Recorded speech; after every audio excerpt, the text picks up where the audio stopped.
ಚಿತ್ರದಲ್ಲಿ ತುಂಬ ಇಂಪಾರ್ಟೆಂಟ್ ಅಂದರೆ ಕಥೆಗಳಲ್ಲಿ ಬರುವಂಥ ಒಂದು ಬಹಳ ಮುಖ್ಯವಾದ ಪಾತ್ರಗಳಲ್ಲಿ ದತ್ತಣ್ಣ ಅವ್ರದ್ದು ಬರುತ್ತೆ ಒಂದು. ಮತ್ತು ಇಡೀ ಚಿತ್ರ ಒಂದು ರೀತಿ ರೆಟ್ರೋ ಸ್ಟೈಲ್ಸ್ ಆಗ್ತಾ ಹೋಗುತ್ತೆ. ನಿನಗೆ ಈ ಕತೆ ಬರೆದ ರಾಜ್ಗುರು ರಾಜು ಹೇಳಿದಾಗ್ಲೇ ನನಗೆ ಒಂಥರ ಖುಷಿ ಅನ್ನಿಸ್ತು. ನಂದು ಸಣ್ಣ ಪಾತ್ರ ಆದರೂ ಪುಟ್ಟ ಪಾತ್ರ ಆದರೂ ಪರವಾಗಿಲ್ಲ, ಅಮ್ಮ ನೀವು ಮಾಡಲೇಬೇಕು. ಅಫ್ಕೋರ್ಸ್ ಸುಜಯ್ ಶಾಸ್ತ್ರಿ ಈಸ್ ನನಗೆ ಕಲಾವಿದನಾಗಿ ಅಥವಾ ರಿಯಾಲಿಟಿ ಶೋಗಳಲ್ಲಿ ಎಲ್ಲ ನನ್ನ ಜೊತೆ ಕೆಲಸ ಮಾಡಿದವನು. ಸೊ ಅವನು ನನಗೆ ಹೇಳ್ತಾನೆ ಇದೆ, ಅಮ್ಮ ಈ ಪಿಕ್ಚರ್ ಮಾಡಲೇಬೇಕು. ಖಂಡಿತ ಮಾಡ್ತೀನಿ ಅಂತೇಳಿ ನಾನು ಖುಷಿಯಾಗಿ ಬಂದು ಮಾಡಿದಂಥ ಸಿನಿಮಾ. ನಾನು ಈ ಸಿನಿಮಾದ ಡಬ್ಬಿಂಗ್ ಮಾಡ್ಬೇಕಾದ್ರೂ ಅದನ್ನೇ ಹೇಳಿದೆ, ನನಗೆ ತುಂಬ ಖುಷಿ ಅನ್ನಿಸ್ತಿದೆ, ಒಂಥರ ಗೆಟಪ್ಪೇ ಒಂಥರ ಚೆನ್ನಾಗಿದೆ. ನಾನು ಸ್ವಲ್ಪ ಇಷ್ಟಪಡ್ತಿದ್ದೆ ಸ್ಕ್ರೀನ್ ಮೇಲೆ. ಒಂಥರ ಚೆನ್ನಾಗಿದೆ ಅಂದರೆ ಬೇರೆ ಥರ ಕಾಣಿಸ್ತೀನಿ, ನಾನು ಅಲ್ಲದೆ ಇರುವಂಥ ಒಂದು ರೂಪ ವೇಷಭೂಷಣಗಳೇ ಬೇರೆ. ಬಟ್ ಒಂಥರ ಚೆನ್ನಾಗಿದೆ ಕಣೋ, ಸಿನಿಮಾನೇ ಚೆನ್ನಾಗಿದೆ. ನೋಡ್ತಾ ಇದ್ದಂಗೆ ನಂಗೆ ಇವ್ರೇನಾ ತಾರಮ್ಮ ಗೊತ್ತೇ ಆಗ್ತಾ ಇಲ್ಲ. ತುಂಬಾ ಡಿಫ್ರೆಂಟ್ ಆಗಿದೆ. ಆ ಕೌಡೆ ಆಗಿರ್ಬೋದು, ಮತ್ತೆ ಮಾಲೆ ಸರಗಳು, ಮತ್ತೆ ಕಂಪ್ಲೀಟ್ ಇದು ವಿಗ್ ಹೆಂಗೆ ಅಮ್ಮ ಎಷ್ಟು ಅವರ್ ಅದನ್ನ ಕ್ಯಾರಿ ಮಾಡ್ಬೇಕಾಯ್ತು. ಮತ್ತೆ ಅದ್ರ ಜೊತೆಗೆ ಡೈಲಾಗ್ಸ್, ಮತ್ತೆ ಇನ್ನೊಂದು ಕೇಳ್ಪಟ್ಟೆ ನಾನು, ಬಾಯಲ್ಲಿ ಅಡಿಕೆ ಎಲ್ಲ ಯಾವಾಗ್ಲೂ ಇರ್ಬೇಕು, ಅದ್ರ ಜೊತೆನೆ ಡೈಲಾಗ್ ಹೇಳುವಂಥದ್ದು. ಹೆಂಗ್ ನಿಭಾಯಿಸಿದ್ರಿ ಅಮ್ಮ? ನನಗೆ ಎಲೆ ಅಡಿಕೆ ಹಾಕೋ ಅಭ್ಯಾಸ ಇಲ್ಲ. ಹೆಚ್ಚು ಎಲೆ ಅಂತಂದರೆ ಬೀಡ. ಅಫ್ಕೋರ್ಸ್ ನಾವು ಬಾಣಂತಿರಾದಾಗ ಏನು ಮಾಡ್ತಾರೆ ಅಂತಂದರೆ ಸ್ವಲ್ಪ ಸುಣ್ಣ ಹಾಕಿ ಎಲೆಗಳನ್ನ ಕೊಡ್ತಾರೆ. ಅದು ಏನೋ ಅದು ಐರನ್ಗೆ ಅದೇನೋ ಇರುತ್ತಲ್ವ ಮಗುಗೆ. ಇಲ್ಲ ಕಣ, ಮಗು ಹುಟ್ಟಿದ ಮೇಲೆ ಕಂದ, ನಿನಗೆ ಮದುವೆ ಆದಮೇಲೆ ಗೊತ್ತಾಗುತ್ತೆ. ಆಗಿದೆಯಾ? ಮತ್ತು ಗರ್ಭಿಣಿ ಬೇರೆ, ಬಾಣಂತಿ ಬೇರೆ. ಬಾಣಂತಿ ಅಂದರೆ ಮದುವೆ ಆಗಿ ಮಗು ಆದಮೇಲೆ ಆವಾಗ ಎಲೆ ಅಡಿಕೆ ನಮಗೆ ಸುಣ್ಣ ಜೊತೆ ಕೊಡ್ತಾರೆ, ಅಡಿಕೆ ಕೊಡಲ್ಲ, ಎಲೆ ಮತ್ತು ಸುಣ್ಣ ಕೊಡ್ತಾರೆ. ಹೆಚ್ಚಂದರೆ ಬೆಲ್ಲ ಕೊಡ್ತಾರೆ ಅದ್ರ ಜೊತೆಗೆ, ಅಥವಾ ಒಣಕೊಬ್ಬರಿ ಅದೆಲ್ಲ ಕೊಡ್ತಾರೆ. ನಿಂಗೆ ಕೊಡ್ತಿದ್ರೋ ಇಲ್ಲ, ನಿಂಗೆ ಮಾಡಿಸ್ಕೊ ಅಂತ ಬಿಟ್ಟರೆ ನಾನು ಎಲೆ ಅಡಿಕೆ ಸುಣ್ಣ ಇದೆಲ್ಲ ನಾನು ಜಾಸ್ತಿ ಬಳಸಿಲ್ಲ. ಬಟ್ ಈ ಕ್ಯಾರೆಕ್ಟ್ರಿಗೆ ಸುಜಯ್ಗೆ ನಾನು ಪ್ರತಿ ಸತಿ ಎಲೆ ಅಡಿಕೆ ಹಾಕ್ಕೊಂಡೇ ಇರಲೇಬೇಕು, ಯಾವಾಗಲೂ ಅಗಿತಾ ಇರುವಂಥ ಒಂದು ಪಾತ್ರ. ಸೊ ನನಗೆ ಡಬ್ಬಿಂಗಲ್ಲಿ ಏನಪ್ಪ ಮಾಡೋದು, ಡಬ್ಬಿಂಗಲ್ಲೂ ಎಲೆ ಅಡಿಕೆ ತಂದ್ಕೊಡ. ನಂದೇ ನೋಡಿ ಎಲ್ಲ ದಪ್ಪ ಆಗ್ಬಿಡ್ತೀನಿ, ನಾಲ್ಗೆ ಎಲ್ಲನೂ ಅಲ್ಲಡ್ಸಕ್ಕೆ ಮಾತಾಡೋಕ್ಕೆ ಆಗಲ್ಲ ಅಂತ. ಆಮೇಲೆ ಇಲ್ಲ ಅಂತ ಹೇಳ್ಬಿಟ್ಟು ಆಮೇಲೆ ಏನು ಮಾಡಿದ್ವಿ ಅಂದರೆ, ನಾವು ಮನೆಯಿಂದ ನಾನು ಏನು ಮಾಡ್ತಿದ್ದೆ ಅಂದರೆ, ಈ ಹತ್ತಿ ಕಾಟನ್ನ ತಂದ್ಬಿಟ್ಟು ಅದ್ರಲ್ಲಿ ಫುಲ್ಲು ಗ್ಲಿಸರಿನ್ ಎಲ್ಲ ಹಾಕ್ಕೊಂಡ್ಬಿಟ್ಟು ಇಲ್ಲಿ ಇಟ್ಕೊಂಡ್ಬಿಡೋದು, ಇಲ್ಲಿ ಇಟ್ಕೊಂಡು ಮಾತಾಡೋದು. ಡಬ್ಬಿಂಗ್ ಅಂದರೆ ಅದು ಎಲೆ ಅಡಿಕೆ ಇಟ್ಟು ಮಾತಾಡೋ ಥರ ಬರಲಿ ಮಾತುಗಳೆಲ್ಲ ಡಬ್ಬಿಂಗ್ ಮಾತಾಡುವಾಗ. ಸೊ ಇದು ಈಸಿಯಾಗಿ ಮಾತಾಡೋದು. ಎಲೆ ಅಡಿಕೆ ಹಾಕಿದವ್ರು ನೀನು ನೋಡ್ತೀಯಲ್ವ, ಒಂಥರ ಏನೋ ಒಂದು ಬಾಯಲ್ಲಿ ಇಟ್ಟಂಗೆ ಮಾತಾಡ್ತಿರ್ತಾರೆ. ಸೊ ನೀವುಗಳೆಲ್ಲ ಚಾಕ್ಲೇಟ್ ಎಲ್ಲ ಇಟ್ಕೊಂಡು ಏನೇ ಮಾತಾಡ್ತಿರಲ್ಲ ಆ ಥರ. ಸೊ ಹಾಗೆ, ಬಟ್ ಚಾಕ್ಲೇಟ್ ಇಟ್ಕೊಳ್ಳೋಕ್ಕಾಗಲ್ಲ. ಸೊ ಹತ್ತಿನ ಇಟ್ಕೊಂಡು ಇಡೀ ಸಿನಿಮಾ ಡಬ್ ಮಾಡಿದ್ದು ನಾನು. ಅದು ನನಗೆ ಬರ್ತೋಗಿತ್ತು, ಅವನಿಗೆ ಗ್ಯಾಪ್ಸ್ತಾ ಈಗ ಅದು. ಬಟ್ ಒಂಥರ ಈ ಥರದ ಹೊಸ ಪ್ರಯೋಗಗಳನ್ನು ಮಾಡೋಕ್ಕೆ ಆಗುವಂಥ ಸಾಧ್ಯ ಇರುವಂಥ ಪಾತ್ರಗಳು ನನಗೆ ನಿಜವಾಗ್ಲೂ ಮನಸ್ಸಿಗೆ ಹತ್ರ. ಅದು ನನಗೆ ಖುಷಿ ಕೊಟ್ಟಂಥ ಒಂದು ಸಿನಿಮಾ. ಇನ್ನು ನೀವು ತಾಯಿ ಪಾತ್ರ ಮಾಡಿದಾಗ್ಲೂ ಕೂಡ ಒಂದು ಕಾಮಿಡಿ ಟಚ್ ಇರುತ್ತೆ, ಆ ಜಾನರ್ ನಮಗೆ ಕಂಡು ಬರುತ್ತೆ. ಸೊ ಇಲ್ಲಿ ಏನಾದರೂ ಇದು ಕಂಪ್ಲೀಟ್ ಆಗಿ ಜೋಗಮ್ಮ ಅಂತ ಹೇಳ್ತಾರೆ ನಮ್ಮ ಕಡೆ ಎಲ್ಲ, ಪಾತ್ರ ಅಂತ ಅನ್ಸುತ್ತೆ ನನಗೆ ನೋಡಿದಾಗ, ಐ ಡೋಂಟ್ ನೋ. ಬಟ್ ಅಲ್ಲಿ ಏನಾದರೂ ಕಾಮಿಡಿ ಟಚ್ ಇದೆಯಾ ಅಂತ ಹೇಳಿ? ಇಡೀ ಸಿನಿಮಾ ಕಾಮಿಡಿ ಜಾನರಲ್ಲೇ ಹೋಗುತ್ತೆ ಕಣ. ನಿನಗೆ ನಗಿಸ್ತಾನೆ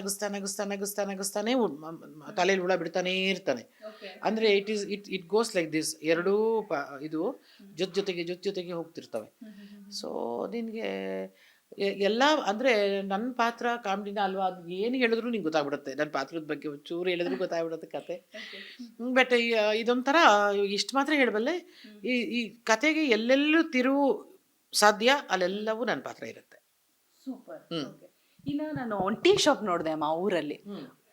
ಊರ್ ಬಾಗಿಲು ಅನ್ನೋ ಟೀ ಶಾಪ್ ನೇಮ್ ಅದೇ ಡಿಫ್ರೆಂಟ್ ಆಗಿದೆ. ಆಮೇಲೆ ಊರ್ ನೇಮ್ ಕೂಡ ಅದು ಕೂಡ ವಿಭಿನ್ನವಾಗಿದೆ. ಸೊ ಯಾಕೆ ಆ ರೀತಿಯಾಗಿ ಊರ್ ಬಾಗ್ಲು ಅಂತ ಅಂದಾಗ ಏನೋ ಬೇರೆ ಏನೋ ಹೇಳಕ್ ಹೊರಟಿದಾರೇನೋ ಅಂತ ಹೇಳ್ಬಿಟ್ಟು, ಮತ್ತೆ ಅಲ್ಲೂ ಒಂದು ಕಾಮಿಡಿ ಟಚ್ ಕೊಡ್ತಾರೆ ಹಂತವಾಗಿ ಕೂಡ. ಮತ್ತೆ ಕಂಪ್ಲೀಟ್ ರೆಟ್ರೋ ಸ್ಟೈಲ್ ಇದೆ. ಇವರು ಚಂದನ್ ಶೆಟ್ಟಿ ಆಗಿರ್ಬೋದು, ಅರ್ಚನಾ ಕೊಟ್ಟಿಗೆ ಅವ್ರದ್ದಂತೂ ಅದ್ಭುತವಾಗಿದೆ ಆಕ್ಟಿಂಗ್. ಸೊ ಅದ್ರ ಬಗ್ಗೆ ಎಲ್ಲ ಹೇಳೋದಾದ್ರೆ, ಚಂದನ್ ತುಂಬ ಮುದ್ದ ಕಾಣಿಸ್ತಾನೆ ಈ ಸಿನಿಮಾದಲ್ಲಿ. ಒಂಥರ ಗುಂಡಿಗೆ ಈ ಪಿಕ್ಚರ್ಗೋಸ್ಕರ ಈ ಹಸ್ ಪುಟ್ ಆನ್ ಲಾಡ್ ಆಫ್ ವೆಯ್ಟ್ನ ಹಾಕ್ಕೊಂಡು, ಮತ್ತು ಅವನ ಡ್ರೆಸ್ಸಿಂಗು ಅದೆಲ್ಲನೂ. ಅರ್ಚನಾ ಕೊಟ್ಟಿಗೆ ಹೊಸ ಹುಡುಗಿ ನನ್ನ ಜೊತೆ ಪಾತ್ರ ಮಾಡಿದ್ದು. ನಾನು 1-2 ಸೀನ್ ಮಾಡಿದೆ. ಬಟ್ ತುಂಬ ಪೆಕ್ಯುಲರಾಗಿ ಬೇರೆ ಥರದ ಕಾಣಿಸ್ಕೊಳ್ಳೋವಂಥ ಒಂದು ಹುಡುಗಿ. ನನಗೆ ಒಂಥರ, ಆಮೇಲೆ ಶಿ ಈಸ್ ಟ್ಯಾಲೆಂಟೆಡ್ ಆಲ್ಸೋ. ಆಮೇಲೆ ಎಲ್ಲದಕ್ಕಿಂತ ಹೆಚ್ಚಾಗಿ ಸುಜಯ್ಯ ಏನು ಮಾಡಿದ್ದ ಅಂದರೆ, ಇವ್ರದ್ದೊಂದು ವರ್ಕ್ಶಾಪೇ ಮಾಡಿಬಿಟ್ಟಿದ್ದ ಇವ್ರದ್ದೆಲ್ಲರದು. ನಾವೆಲ್ಲ ಹಂಗೆ ಡೈರೆಕ್ಟಾಗಿ ಸೆಟ್ಟಿಗೆ ಹೋದವರು. ಬಟ್ ಇವ್ರನ್ನೆಲ್ಲ ಐ ಥಿಂಕ್ ಅರ್ಚನಾನು ಹೋಗಿದ್ದಾಳೋ ಏನೋ ಗೊತ್ತಿಲ್ಲ. ಬಟ್ ಬಟ್ ಚಂದನ್ ಶೆಟ್ಟಿ ಇವರೆಲ್ಲ ಕಲಾವಿದ್ರ ಜೊತೆಗೆ ವರ್ಕ್ಶಾಪ್ ಮಾಡಿ then he has gone to the set. So ಹಾಗಾಗಿ ಅಂತ ಎಲ್ಲರೂ ತರೋಗಿದ್ರು, ಎಲ್ಲರೂ ಹಿಂಗೆ ಆ್ಯಕ್ಟ್ ಮಾಡ್ತಿದ್ರು, ಎಲ್ಲ ಕಲಾವಿದರು. ನಮಗೂ ಖುಷಿ ಆಗೋದು, ಏನು ಇಷ್ಟು ಎಲ್ಲ ಎಷ್ಟು ಇದಾಗಿದ್ದಾರೆ. ಆವಾಗ ಇವನು ಹೇಳ್ತಿದ್ದ ನಾನು ವರ್ಕ್ಶಾಪ್ ಮಾಡಿದ್ದೆ ತಾರಮ್ಮ ಅಂತ. ಸೊ ಅದು ತುಂಬ ಹೆಲ್ಪ್ ಆಗಿದೆ ಸಿನಿಮಾಕ್ಕೆ. ಸೊ ನಾನು ಐ ಲೈಕ್ ಡರ್, ಒಂಥರ ಬೇರೆ ಥರನೇ ಕಾಣಿಸ್ತಾಳೆ ಹೆಣ್ಮಗಳು, ಖುಷಿ ಅನಿಸ್ತದೆ ಅವ್ಳು ನೋಡಿದಾಗ. ಇವಾಗೆಲ್ಲ ಹೆಣ್ಮಕ್ಳು ಗ್ಲಾಮರಸ್ ಆಗಿ ಕಾಣಿಸ್ಕೋಬೇಕು ಆ ರೀತಿ ಲೈಕ್ ಮಾಡ್ತಾರೆ, ಬಟ್ ಇದು ಕಂಪ್ಲೀಟ್ ಒಂದು ರೀತಿಯಾಗಿ ಹಳ್ಳಿ ಲುಕ್ಕು, ಆ ಲಂಗ ದಾವಣಿ ಹಾಕೊಂಡು ನಮಗೆ ಹಳ್ಳಿ ಡೇಸು, ಆ ಹಳ್ಳಿಗಳನ್ನ ನೆನಪು ಮಾಡುವಂಥ ಒಂದು ಸಿನಿಮಾ. ಏನು ಒಂದು ಕಾಮಿಡಿ ಜೊತೆಗೆ ಏನನ್ನು ಮನೆಗೆ ತೊಗೊಂಡೋಗ್ತಾರೆ ಅಮ್ಮ ಜನಗಳು?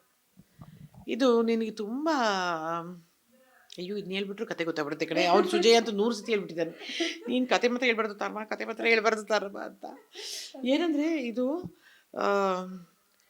ಒಂದು ರೀತಿ ಕಾಮಿಕ್ ವೇಲೆ ಜನ ತಲುಪಿಸ್ತಾ ಅದಕ್ಕೊಂದು ಏನೋ ಒಂದು ವಿಚಾರಗಳನ್ನು ಕೊಡ್ತಾ ಹೋಗ್ತಾನೆ. ನಾನು ಹೇಳಿದ್ನಲ್ಲ, ನೀನು ನಗತಾನೆ ತಲೆಗೆ ಹುಳ ಬಿಟ್ಕೊಂಡು ಹೋಗ್ಬೋದು ಅಂತ. ಅಂದರೆ ಇದು ಹೀಗಾಯ್ತಾಗ ನಾನು ಕತೆ ಕೇಳಿದಾಗಲೇ ಈ ಥರದ ಒಂದು ಊರು ಇರ್ಲಿಕ್ಕೆ ಸಾಧ್ಯನಾ, ಈ ಥರದೊಂದು ಜನ ಇರ್ಲಿಕ್ಕೆ ಸಾಧ್ಯನಾ, ಈ ಥರದೊಂದು ಕ್ಯಾರೆಕ್ಟರ್ ಇರೋಕ್ಕೆ ಸಾಧ್ಯನಾ ಅಂತ ನಾನು ತುಂಬ ಕೇಳಿದ್ದೀನಿ. ರಾಜಗುರುಗಂತೂ ಏನೋ ಹಿಂಗೂ ಆಗುತ್ತೇನೋ, ಹಂಗೆ ಬರುತ್ತೇನೋ, ಹಂಗೂ ಆಗುತ್ತೇನೋ ಅಂತೆಲ್ಲನೋ ಅವನೊಂದು ಎಕ್ಸಾಂಪಲ್ ಕೊಟ್ಕೊಳ್ತಾನೆ.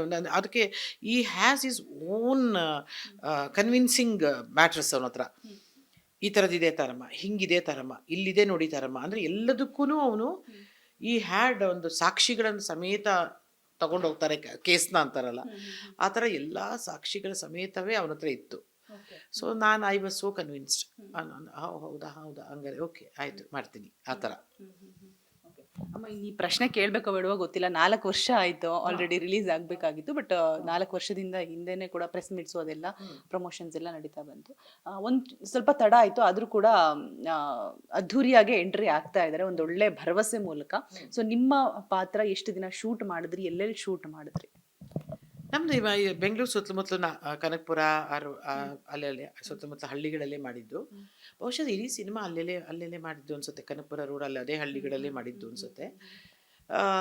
ನಾನು ಹೆಚ್ಚು ದಿನ ಕೆಲಸ ಮಾಡಿದ್ದೀನಿ. ನಿಂಗೆ ಹೇಳಿದ್ನಲ್ಲಮ್ಮ, ಇದೊಂದು ಭಾಳ ಪುಟ್ಟ ಪಾತ್ರ, ಮತ್ತು ಒಂದು ಗೆಸ್ಟ್ ರೋಲ್ ಅಂತಲೇ ನಾನು ಇದನ್ನ ಒಪ್ಕೊಂಡು ಬಂದಿದ್ದು. ಅದೇ ಅಫ್ಕೋರ್ಸ್ ಈ ಪಾತ್ರಕ್ಕೆ ಅದೇ ಆದಂಥ ಗಾತ್ರವೂ ಇದೆ, ಅದೇ ಅಂತ ಒಂದು ಇಂಪಾರ್ಟೆನ್ಸ್ ಇದೆ. ಅಂದರೆ ಅದಕ್ಕೆ ಮುಖ್ಯವಾದ ಪಾತ್ರ ಅಂತಲೇ ಹೇಳ್ತಾ ಬರ್ಬೋದು. ಯಾಕಂದರೆ ಅದಕ್ಕೆ ಅದು ಕತೆಗಳಲ್ಲಿ ಎಲ್ಲಿ ಹೇಳಿದ್ನಲ್ಲ, ಅದು ಈ ಪಾತ್ರ ಬೇಕಾಗುತ್ತದೆ, ಅದು ಇದೆ. ಬಟ್ ನಂದು ಭಾಳ ಕಡಿಮೆ ದಿನಗಳು ಕೆಲಸ ಮಾಡಿದ್ದು ನಾನು. ಅದಕ್ಕೇ ನಾನು ಆ ಹುಡುಗಿ ಜೊತೆನೂ 2 ಸೀನ್ ಇರ್ಬೋದು ಅಷ್ಟೇ. ಚಂದನ್ ಜೊತೆ ಹೆಚ್ಚಿದೆ, ಈ ಹುಡುಗಿ ಜೊತೆ ಒಂದು 2 ಸೀನ್ ಇರ್ಬೇಕು ಅಷ್ಟೇ.